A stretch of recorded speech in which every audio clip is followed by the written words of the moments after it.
In 6.5, we're back to solving equations. Okay, we're back to solving equations, but now we're solving equations that have radicals in them. So they're called radical equations. Okay? We've dealt with radical equations before. We've dealt with the square root of x equals 3. How do we do that? Well, we squared both sides, right? And we got x equals 9. We've done that before. And by the way, if it's a square root for our radical, they just call that square root equations. The only reason they brought that up there is because we've dealt with square root equations way back when. Okay? So I just call them radical equations. They're all radical equations. So let's go ahead and take a look at our first example, and I'll kind of explain how to do this through this example. All right, so we have our radical equation here. The first thing you want to do when you're looking at a radical equation is you want to find out where is the radical. Okay, obviously that's easy to find. All right, there's the radical. We want to isolate the radical. That means we want to get that by itself on that side of the equation. So is there anything else attached to that radical? Plus 3. Yeah, a 3. So how are we going to get rid of that? Minus 3. Subtract 3. That's all we're talking about. All right, so now we have the square root of 2x minus 3 equals 5. Well, just like we talked about it a second ago, how are we going to get rid of that? How are we going to get rid of that square root? Square both sides. Okay. So we square both sides, and the square root squared goes away, and we get 2x minus 3 equals 25. Plus 3. All right? Yeah, now it just becomes a two-step equation like you learned in Algebra 1. All right? Easy peasy. We got to add 3 to both sides. So 2x equals 28, and we divide by 2. Okay? Now, before we call it done, we got to check our answer. Okay? When you check your answer, you always plug it back into the original problem. So we have 3 plus the square root of 2 times 14 minus 3 equals 8. And basically what I'm doing here is I want to find out, does this actually equal 8? Okay, so I have to evaluate that. What's 2 times 14? 28 minus 3? 25. So we have 3 plus the square root of 25 equals 8. What's the square root of 25? 8 equals 3. And so yeah, I mean at that point we can stop. We know that 3 plus 5 is 8. Okay, so yes, it checks out. It's perfect. So that is our answer. Questions? Are you going to want us to check the answer? Or? Yes. I want you to check every answer. Okay. Next, let's look at the next one. All right. Same type of deal. You want to first isolate your radical. Again, easily done. It's the one with a radical. Okay. So we want to get it by itself. What else is with it right now? The minus 5. So we need to add 5 to both sides. So we now have the square root of 4x plus 1 equals 5. Now what? Square both sides. All right, so we get 4x plus 1 equals 25. And again, now is our simple two-step equation. We subtract 1 from both sides. So 4x equals 24. We divide by 4 on both sides. So x equals 6. Okay? But don't stop there. Make sure we check our answers before we say we're done. So plugging that back into the original, always back into the original. So we have 4, if I could write, there we go, 4 times 6 plus 1 minus 5 equals 0. So 4 times 6?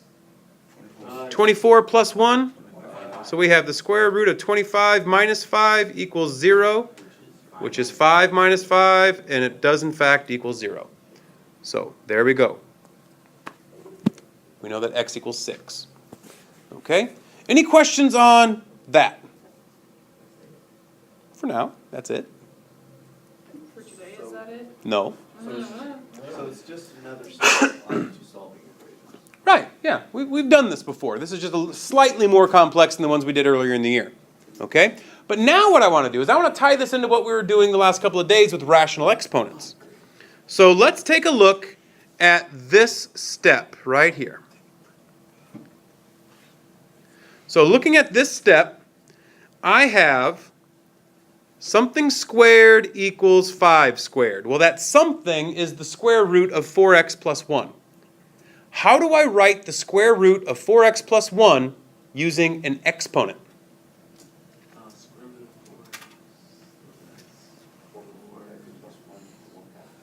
of 4x plus 1 to the 1/2 power.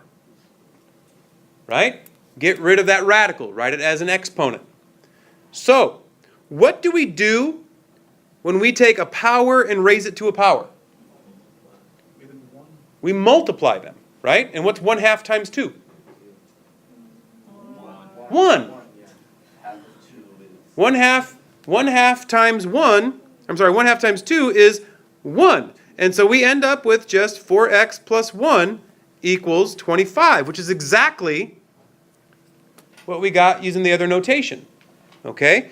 Well, we want to know about this for two reasons. One is we now know how to get rid of fraction exponents. Okay? And then also sometimes this makes it just easier for us rather than trying to rewrite it as a radical. What can you tell me about the relationship between 1/2 and 2? Okay, now the reason we squared both sides is because we're trying to get rid of that square root, right? And we learned that a long time ago. We just blindly square both sides. But why? What is the relationship between 1/2 and 2? Because they're inverse function. It makes it Starts with an R. reciprocal. They are reciprocals of each other. They are reciprocals. Okay? 1/2 is the reciprocal of 2. 2 is the reciprocal of 1/2. So, let's take a look at the next example.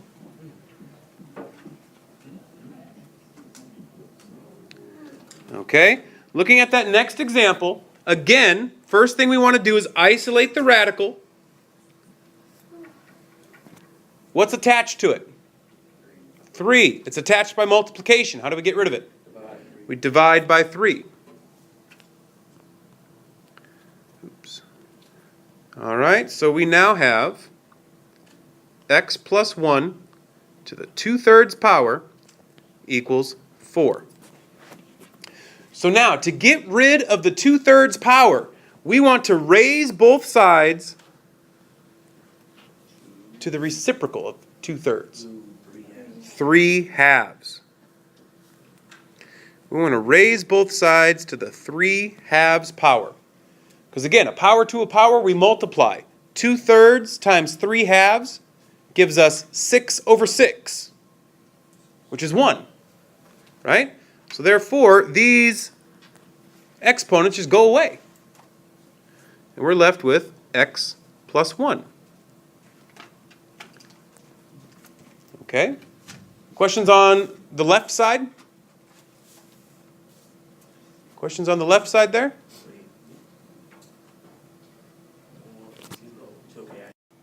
So on the right side, we have to evaluate 4 to the 3/2 power. So that means, yes, we got to take the square root of 4. The square root of 4. Did we put the square root in there, or was it already in the problem? We put it there. We put it there. The original one was a 2/3. We're the ones that put in the 3/2. Plus minus. So, when we take the square root, we then get 2 answers. So we have a positive and negative 2 that we now have to cube. So, what is 2 cubed? What's negative 2 cubed? -8. So therefore, x plus 1 equals positive and negative 8. That's the answer? Nope, because we haven't solved for x yet. We got to subtract 1 from both sides. So x equals, what is 8 minus 1? What's negative 8 minus 1? So this one gives us 2 answers, and we got to check, do they both work? Well, let's see here. 3 times 7 plus 1 to the 2/3 power equals 12. So what is 7 plus 1? 8. All right, so that's 8. And what is the cubic root of 8? 2. So we have 3 times 2 squared equals 12. Well, that's 3 times 4, which, yeah, that's 12. Okay, so 7 works. How about negative 9? So 3 times negative 9 plus 1 to the 2/3 power equals 12. What is negative 9 plus 1? Negative 8. Negative 8. What is the cubic root of negative 8? Negative 2. So we have 3 times negative 2 squared. Well, what's negative 2 squared? Positive 4. Which equals 12. So do they both work? Yep. They sure do.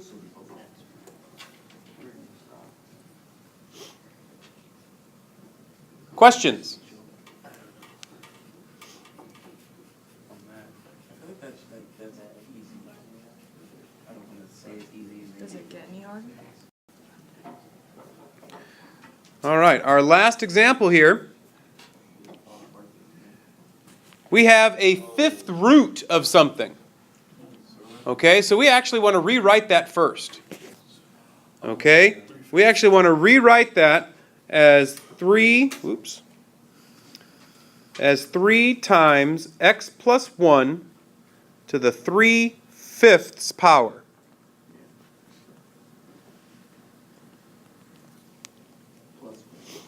Okay, yep, plus 1 equals 25. And so now again, we isolate the radical. What do we need to get rid of first? That plus 1. The plus 1. So we subtract 1 from both sides, so we get 3 times x plus 1 to the 3/5 power equals 24. Now what? Divide by 3.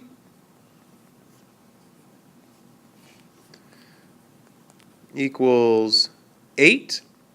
All right, now to get rid of the 3/5 power, what do I do? Distribute it to both the x reciprocal. What do I do with that reciprocal? No, I use that as the power. I take both sides and raise it to the power of the reciprocal. So I raise it to the 5/3 power. Now, a power to a power I multiply. What is 3/5 times 5/3? 1. These guys cancel out. So we have x plus 1 equals, well now we have the cubic root of 8. 2. 2. Do we have to worry about a plus and minus here? No, it's just a cube. It's cube. Because it's a cubic root, not a square root. There we go. If we have, even though we're the ones that put it in there, this is something we learned in 6.1. Cubic roots or any odd root, so cubic root, 5th roots, all that kind of stuff, they have only one answer. Okay? And if that answer could be positive or that answer could be negative. But it matters as far as if the inside number is positive or negative, right? Yeah. But if you have an even index root, like a square root or a 4th root or a 6th root, then you have the possibility of 2 answers. And so if we put it in there when we're solving, we have to put plus and minus on there. Okay? What if it's the 4th root? Is it odd or even? Even. So therefore, 2 answers. Will you always have 2 answers? You won't always have 2 answers. We will when we're solving. That's why we check to see which answer works. There'll always be 2 answers. If there's an even root, like a square root or a 4th root or a 6th root, there's a possibility of 2 answers, positive and a negative. Possibility or I'm saying possibility because that's why we check every time, because sometimes our answers don't always work. They're called extraneous solutions. We'll talk about them more tomorrow. That's what I was. Okay? So we always have to put 2 answers on there for right now. Okay? All right, so we take the third root of 8. You already told me that is 2. So that means we have 2 to the 5th power, which is what? So we got to subtract 1 from both sides, so we get 31. Okay, well, we have to check that, see if it's right. See if it works. All right, so we plug that back into the original. So 3 times the 5th root of 31 plus 1 cubed. All right, so now we have 3 times the 5th root of 32 cubed plus 1 equals 25. And the issue there, and I already heard somebody say that, is like, really? We got to take 32 times 32 times 32 without a calculator? No calculator on Tuesday's test, or Tuesday's quiz. No, because we're smarter than that. We know that there is a rule from section 6.4 that says the 5th root of something cubed is the exact same thing as the 5th root of that item, the whole thing, cubed. That was one of our properties in section 6.4 that we learned. So we can take the 5th root of 32. What's that? 2. And so we got 2 cubed. Well, 2 cubed is 8. And what's 3 times 8? 24. And sure enough, 24 plus 1 does equal 25.